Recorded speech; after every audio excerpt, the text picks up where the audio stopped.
አርዕስተ ዜና። የመንግስት የበጀት ጉድለት ወደ 0.9 በመቶ ዝቅ ብሏል ሲል ገንዘብ ሚኒስቴር አስታውቋል። ይህ የበጀት ጉድለት በ2010 ዓ.ም ከነበረው የ2.5 በመቶ መጠን ከፍተኛ ልዩነት ያሳየ መሆኑም ተነግሯል። ዝርዝሩን ይዘናል። የኢትዮጵያ ኤሌክትሪክ ኃይል ባለፉት 6 ወራት ውስጥ ባከናወናቸው ተግባራት በታሪኩ ለመጀመሪያ ጊዜ የ2.1 ቢሊዮን ብር ትርፍ ማስመዝገቡን የኢትዮጵያ ኢንቨስትመንት ሆልዲንግ አስታውቋል። ተሰሙታላችሁ። በኢትዮጵያ የሰነድ መዋለ ንዋዮች ገበያ ላይ ለመመዝገብ 10 ተጨማሪ ኩባንያዎች በሂደት ላይ መሆናቸውን የኢትዮጵያ ካፒታል ገበያ ባለስልጣን አስታውቋል። ሌላኛው ጉዳያችን ነው። የኬንያ ሰብአዊ መብቶች ኮሚሽን የሚመራው ጥምረት በኡጋንዳ እየተካሄደ ያለው ፕሬዝዳንታዊ ምርጫ ዓለም አቀፍ መስፈርቶችን ያላሟላ ነው ሲል ኮንኖታል። የሀገሪቱ የዲሞክራሲ ሂደት በወታደራዊ ኃይል እየተጠለፈ ነው ሲልም ከሷል። ተጨማሪውን እንነግራቸዋለን። የቀድሞ የደቡብ ኮሪያ ፕሬዝዳንት ዩን ሱክ-ዮል በ2024 ባወጁት ያልተሳካው ወታደራዊ አዋጅ ምክንያት በ5 ዓመት እስራት ተቀጡ። ፍርድ ቤቱ ዩን በስልጣን ያለአግባብ መጠቀም፣ ፍትህን ማደናቀፍና ሰነዶችን በማጭበርበር ጥፋተኛ ብሏቸዋል።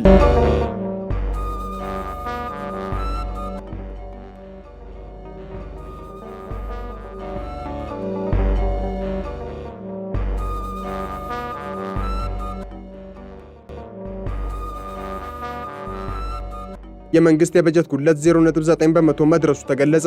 የኢትዮጵያ የበጀት ጉድለት በ2010 ዓ.ም ከነበረው 2.5 በመቶ ወደ 0.9 በመቶ ዝቅ ማለቱን ገንዘብ ሚኒስቴር አስታውቋል። ባለፉት 7 ዓመታት 25 ቢሊዮን ዶላር የሚጠጋ የውጭ ሀብት ፍሰት ተገኝቷል ያሉት ሚኒስትሩ አህመድ ሺዴ ኢትዮጵያ በአፍሪካ በፍጥነት እያደጉ ካሉ ሀገራት መካከል የምትጠቀስ መሆኗን ጠቁመዋል። የመንግስት ጠቅላላ ገቢ በ2010 ዓ.ም ከነበረው ዛሬ ላይ የ446 በመቶ ብልጫ አሳይቷል ያሉት ሚኒስትሩ የማክሮ ኢኮኖሚ መዛባት፣ የዕዳ ጫናና የውጭ ምንዛሬ እጥረትን ለመቅረፍ ተወስዷል ባሉት እርምጃ ውጤት መመዝገቡን ተናግረዋል። የመጀመሪያውና ሁለተኛው የአገር በቀል የኢኮኖሚ ማሻሻያዎች ተፈላጊውን ውጤት ለማግኘት በሚደረገው ጥረት ከፍተኛ ሚና መጫወታቸውን ሚኒስትሩ ስለማብራራታቸው ከጠቅላይ ሚኒስትር ጽሕፈት ቤት የተገኘው መረጃ ያመለክታል። ኢትዮጵያና ህንድ በዲፕሎማቲክ ፓስፖርት ያለ ቪዛ የሚደረግ ጉዞን ፈቀዱ። ኢትዮጵያና ህንድ የዲፕሎማቲክ ፓስፖርት የያዙ ዜጎቻቸው ቪዛ ሳይጠየቁ እንዲንቀሳቀሱ የሚፈቅድ ስምምነት አደረጉ። ስምምነቱን በውጭ ጉዳይ ሚኒስቴር የመካከለኛው ምስራቅ እስያና የፓሲፊክ ሀገራት ጀነራል ዳይሬክተር አምባሳደር ደዋኖ ከድርና በኢትዮጵያ የህንድ አምባሳደር አኒል ኩመራይ ተፈራርመዋል። ስምምነቱ የሀገራቱ የኢንቨስትመንትና የህዝብ ለህዝብ እንዲሁም የተቋማትን ግንኙነት ለማሳደግ ፋይዳው ከፍ ያለ መሆኑም ተጠቅሷል። የሀገራቱን መተማመን ከፍ ያለ ደረጃ ላይ መድረሱን የሚያመላክት መሆኑን በስምምነቱ ወቅት ተገልጿል። ስምምነቱ ከዛሬ ጀምሮ ተግባራዊ እንደሆነ በኢትዮጵያ የህንድ አምባሳደር አኒል ኩማር ተናግረዋል። ባለፈው ወር የህንዱ ጠቅላይ ሚኒስትር ናሬንድራ ሞዲ ኢትዮጵያን በጎበኙበት ወቅት ከጠቅላይ ሚኒስትር አብይ አህመድ ጋር በነበራቸው ውይይት ሀገራቱ ግንኙነታቸውን ወደ ስትራቴጂካዊ አጋርነት ለማሳደግ መወሰናቸውን አስታውሶ ኢዜአ ዘግቧል። የኢትዮጵያ ኤሌክትሪክ ኃይል የ2.1 ቢሊዮን ብር ትርፍ አስመዘገበ። የኢትዮጵያ ኤሌክትሪክ ኃይል ባለፉት 6 ወራት ውስጥ ባከናወናቸው ተግባራት በታሪኩ ለመጀመሪያ ጊዜ የ2.1 ቢሊዮን ብር ትርፍ ማስመዝገቡን የኢትዮጵያ ኢንቨስትመንት ሆልዲንግ አስታውቋል። ተቋሙ ይህንን ስኬት ያስመዘገበው በመንግስት እየተተገበረ ባለው የሪፎርም ሂደትና በተደረገው የታሪፍ ማሻሻያ አማካኝነት መሆኑ ተመላክቷል። የኢትዮጵያ ኢንቨስትመንት ሆልዲንግ ዋና ስራ አስፈጻሚ ብሩክ ታዬ እንደገለጹት የኤሌክትሪክ ኃይል ከዚህ ቀደም የነበረበትን ከፍተኛ የዕዳ ጫና በመቋቋምና አሰራሩን በማዘመን ወደ ትርፋማነት መሸጋገሩ ትልቅ ስኬት ተደርጎ ተወስዷል።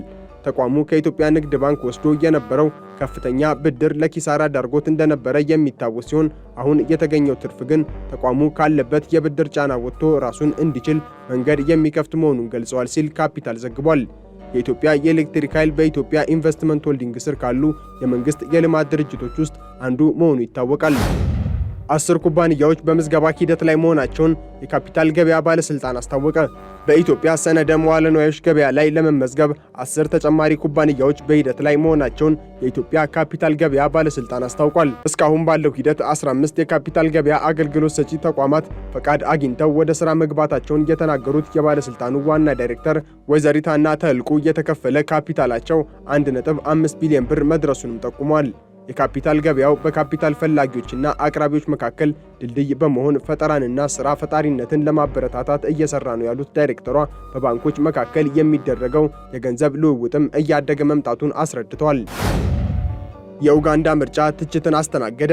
የኬንያ ሰብአዊ መብቶች ኮሚሽን የሚመራው ጥምረት በኡጋንዳ እየተካሄደ ያለው ፕሬዝዳንታዊ ምርጫ ዓለም አቀፍ መስፈርቶችን ያላሟላና የዲሞክራሲ ሂደቱ በወታደራዊ ኃይል የተጠለፈ ነው ሲል ኮነነ።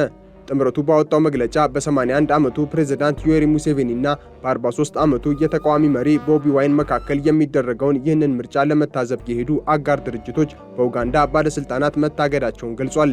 ይህም የኡጋንዳን ሕዝብ ፍላጎት ለማፈን የታቀደ በመንግስት የሚደገፍ የጭቆና ዘመቻ ነው ብሎታል።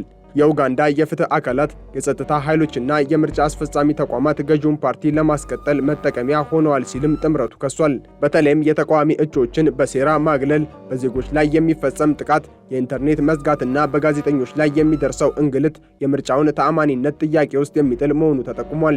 በጸጥታ ኃይሎች በተወሰደ እርምጃ ቢያንስ 10 ሰዎች መሞታቸውን የገለጸ ሲሆን የኡጋንዳ ጦር በበኩሉ የጸጥታ ኃይሉ የተሰማራው ሁከትን ለመከላከል ነው በሚል የቀረበውን ክስ ውድቅ ማድረጉን ዘስታር ዘግቧል። ሩሲያ እንግሊዛዊ ዲፕሎማትን አባረረች። ሩሲያ አንድ የእንግሊዝ ዲፕሎማት በስለላ ተግባር ተሰማርቷል በሚል ክስ ሀገር ለቀው እንዲወጡ ትዕዛዝ አስተላለፈች። ይሁን እንጂ እንግሊዝ ክሱን መሰረተ ቢስ ስትል ውድቅ አድርገዋለች። የሩሲያ የፌዴራል ደህንነት ተቋም እንደገለጸው ይህ የኤምባሲ ሰራተኛ ለብሪታንያ የስለላ ድርጅት ሲሰራ ነበር። ሆኖም ተቋሙ ለክሱ ያቀረበው ምንም አይነት ተጨባጭ ማስረጃ የለም።